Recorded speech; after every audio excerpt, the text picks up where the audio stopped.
এই যে আমার ছোট্ট ভাই বোনেরা, তোমরা সবাই কেমন আছো? আশা করি সবাই ভীষণ ভালো আছো। তো আজকে তোমাদের দেখো, আমি এর আগে অসুখী একজন কবিতাটি পুরো কবিতা আলোচনা করে দিয়েছি। আজকে তোমাদের যারা 2027 সালে মাধ্যমিক পরীক্ষা দিতে চলেছ তাদের জন্য আমি গুরুত্বপূর্ণ প্রশ্নগুলি নিয়ে এসেছি। তো গুরুত্বপূর্ণ প্রশ্নগুলি তোমরা খাতাতে সবাই লিখে নিয়ে মুখস্থ করবে। এখান থেকে তোমরা নিশ্চিত কমন পাবে। তো আমি তোমাদের উদ্দেশ্যে খুব সহজ করেই লেখার চেষ্টা করেছি।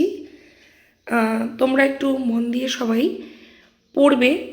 আশা করি মুখস্থ হতে কষ্ট হবে না, এমন ভাষাতেই লেখা। তোমরা সবাই খাতা কলম নিয়ে বসে সমস্ত প্রশ্নগুলিকে কপি করে নাও এবং সেই প্রশ্নগুলির উত্তরগুলি বছরের শুরুর থেকে খুব ভালো করে মুখস্থ করে নাও।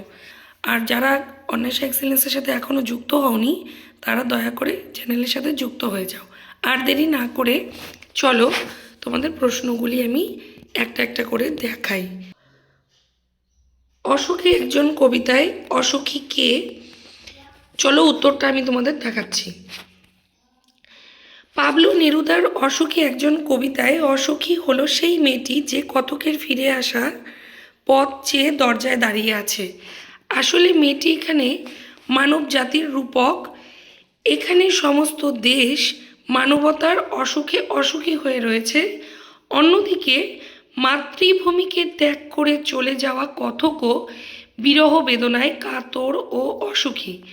অসুখী হওয়ার কারণ হলো একটাই, বিচ্ছেদ ও ব্যবধান বা দূরত্ব। কারণ হলো ভয়ঙ্কর যুদ্ধ ও তার ধ্বংসাত্মক ফলশ্রুতি, অর্থাৎ ভয়ঙ্কর যুদ্ধ এবং তাতে যে ধ্বংস হয়েছিল সেই কারণেই সবাই অসুখী অনুভব করছে। সেকেন্ড কোশ্চেনেরটা তোমাদের লাগবে না, কারণ গত বছর এটা চলে এসছে। 2027 সালের জন্য এটা অফ থাকবে, তাই এই প্রশ্নটা তোমাদের দেখাচ্ছি না।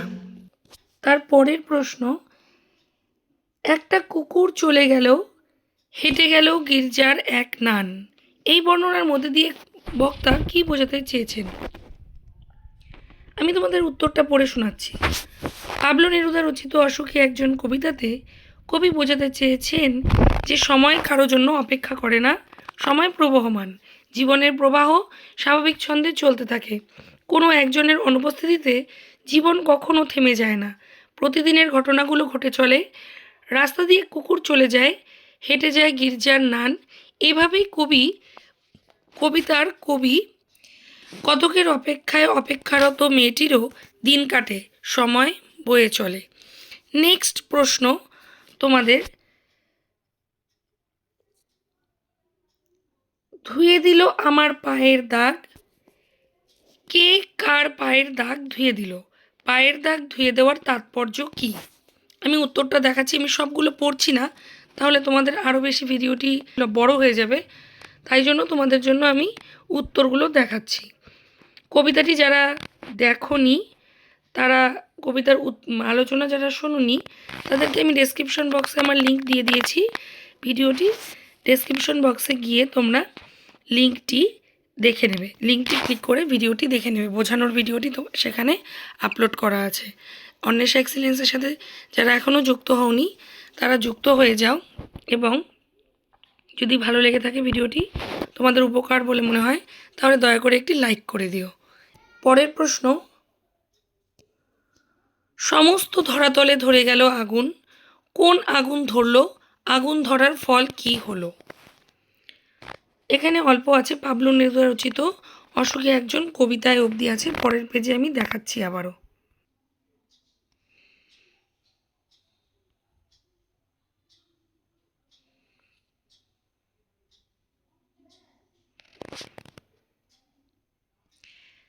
নেক্সট প্রশ্ন, যেখানে ছিল শহর সেখানে ছড়িয়ে রইল কাঠকয়লা। অসুখী একজন কবিতা অবলম্বনে শহরের এই পরিণতির কি কারণ বা কিভাবে হলো এই পরিণতি তা আলোচনা করো। উত্তরটা দেখে নাও।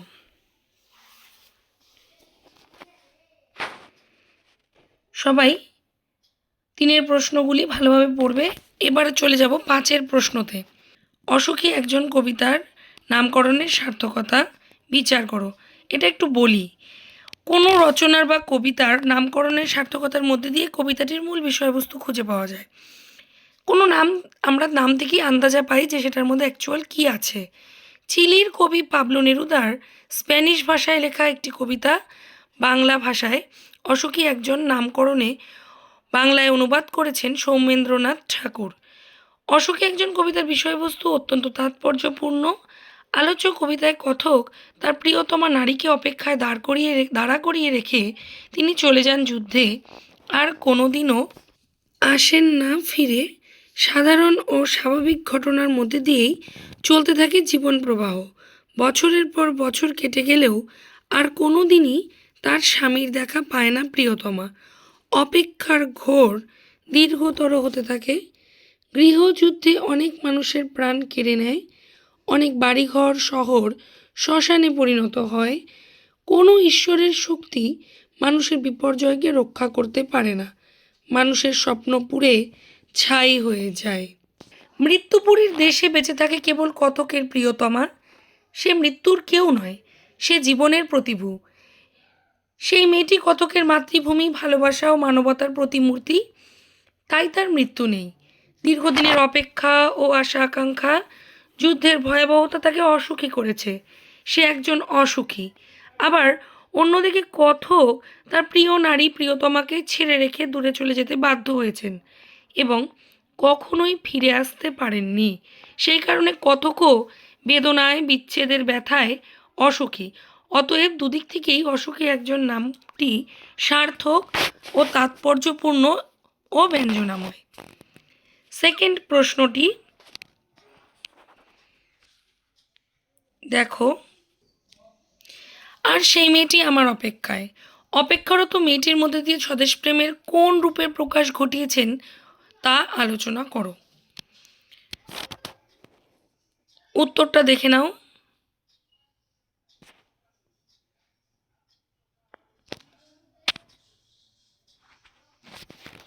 গুলো তুলছি, তোমরা একটু মন দিয়ে উত্তরটা দেখে খাতাতে লিখে নাও। আর যখনই আমার ভিডিও দেখবে তোমরা একটু খাতা কলম নিয়ে বসো গো, কারণ খাতা কলম নিয়ে বসলে আমি যে গুরুত্বপূর্ণ কথাগুলি বলবো সেগুলো তোমরা খাতাতে কপি করে নেবে, এবং সেখান থেকে তোমাদের কোনো জিনিস ভুলেও যদি যাও, রিপিট ভিডিও যদি দেখতে না চাও, তবুও তোমাদের ওই পয়েন্টগুলো দেখলে অনেকটা মনে পড়বে। উত্তরগুলো সবাই পজ করে করে নিজেদের খাতাতে কপি করে নিও। তারপরের প্রশ্ন,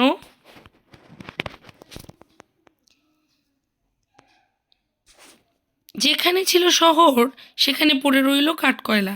অশোকই একজন কবিতা অবলম্বনে শহরের এই পরিণতি কিভাবে হলো লেখো। নেক্সট প্রশ্ন একই লাইন তুলে অথবা দিয়ে এরকমও আসতে পারে যে সেখানে ছড়িয়ে রইল কাঠকয়লা, কোথায় ছড়িয়ে রইল আর কি কি সেখানে দেখা গেল, এই ঘটনার নেপথ্যে কারণটি ব্যাখ্যা করো। উত্তরটা দেখে নাও। উত্তরের বাকি অংশটা নেক্সট পেজে আমি দেখাচ্ছি, উপরের থেকে মেয়েটি পর্যন্ত লিখে নাও। সবাই মন দিয়ে পড়াশোনা করো, ভালো রেজাল্ট করো, এই কামনাই রইল তোমাদের জন্য। তোমাদের রেজাল্ট ভালো হলে আমার নিজের কাছে ভীষণ ভালো লাগবে, সেই উদ্দেশ্যেই তোমাদের জন্য ভিডিওগুলি বানিয়েছি। তাই অনুরোধ থাকলো একটি লাইক করে দিও যদি তোমাদের উপকৃত বলে মনে হয়। নেক্সট প্রশ্ন, তারপর যুদ্ধ এলো। কোন ঘটনার পর যুদ্ধ এলো? যুদ্ধের ফলশ্রুতি কি হয়েছিল? উত্তরটা দেখে নাও।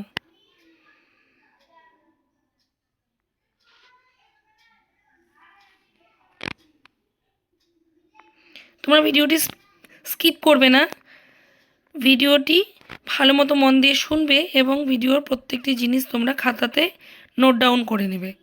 উত্তরগুলো ভালোভাবে বাংলা খাতা বানিয়ে সেখানে লিখে লিখে মুখস্থ করবে।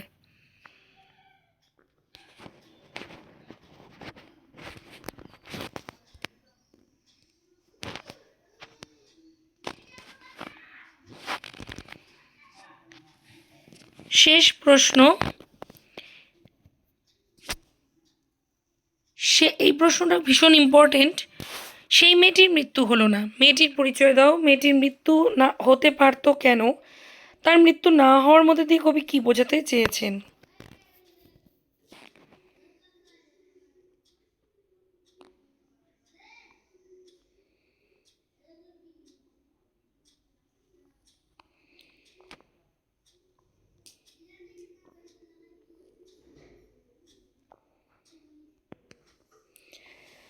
আজকের মতো এখানেই তোমাদের প্রশ্ন উত্তরের পর্ব শেষ। নেক্সট কবিতা আয় আরও বেঁধে বেঁধে থাকি, সেটার কবিতা বোঝাবো আমি। 2-1 দিনের মধ্যে তোমরা ভিডিও পেয়ে যাবে, এবং ভিডিও পাওয়ার ঠিক 1-2 দিনের মধ্যে তোমরা প্রশ্ন উত্তরও পেয়ে যাবে। আশা করি সবার বুঝতে কোথাও অসুবিধা হয়নি। উত্তরগুলো তোমরা রিড করে আমাকে অবশ্যই জানিও যে তোমাদের মুখস্থ করতে কোনো সমস্যা হলো কি না, বা তোমাদের কোনো উপকারে আসলো কি না, একটু কমেন্টের মাধ্যমে জানিও।